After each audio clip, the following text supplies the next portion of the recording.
Hello everyone, ये पूजा वाले दिन का नेक्स्ट पार्ट, जो कि यहाँ पे पूजा पाठ ख़त्म होने के बाद मैं यहाँ पे खाना खिला रही हूँ।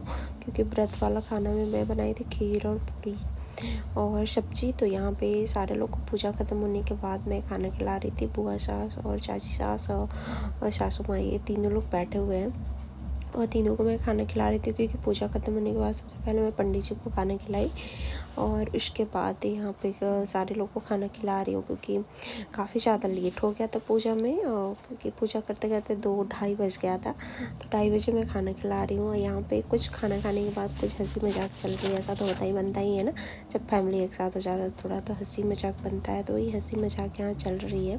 मैं बैठ गई थी सोफे पे, तो फिर अब मैं नीचे बैठ गई। यहाँ पे कुछ वैसी चीज़ें चल रही थी जो मुझे इतना ज़्यादा हंसी आ रही थी। हमारे देवर जी हैं, मतलब बुआ सास के लड़के हैं। तो यहाँ पे फिर कुछ वैसा चल रहा था। तो सारे लोग ठीक हो रहे थे फ़ोटोशूट करने के लिए। फिर फाइनली बुआ को जाने का टाइम आ गया। तो यहाँ पे हम लोग सारे लोग, मैं, मम्मी, सासू माँ, चाचा, जो भी है, सारे लोग छोड़ने आ गए हैं अपना। यहाँ पे मैं प्रणाम कर रही हूँ। तो यहाँ पे बुआ सास के सबको मैं प्रणाम करूँ, क्योंकि जो जितने बड़े होते हैं सबको पैर छूना चाहिए। मैं सारे लोग को प्रणाम करूँगी। उसके बाद जो बुआ हैं वो चली जाएंगी। बुआ ज़्यादा दूर की नहीं, बस यहीं पे रहती हैं, पास में ही 10 या 5 मिनट का रास्ता है।